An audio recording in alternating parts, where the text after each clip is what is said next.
மதுரை மீனாட்சி அம்மன் கோவில் மடப்பள்ளியில் ஸ்ரீனிவாசர் என்ற பக்தர் சமையல் வேலை செய்து வந்தார். ஒரு நாள் கடும் களைப்பில், அம்மா மீனாட்சி, நான் கொஞ்சம் தூங்குறேன், சமைக்க வேண்டிய நேரத்துல என்னை எழுப்பிடுத்தாயே என்று அவளிடமே சொல்லிவிட்டு கதவை பூட்டிக் கொண்டு தூங்கிவிட்டார். திடீரென கதவு தட்டும் சத்தம். திடுக்கிட்டு எழுந்தவர், ஐயோ அம்மா, என்னை எழுப்பலையே, பிரசாதம் ரெடி ஆகலையே என்று பதறியபடி கதவை திறந்தார். ராஜாவின் சேவகர்கள் பிரசாதம் எடுக்க வந்திருந்தனர்.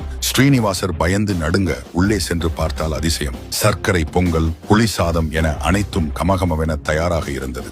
குழப்பத்துடன் சன்னதிக்கு சென்றால் அங்கே அம்மனின் மூக்குத்தியை காணவில்லை.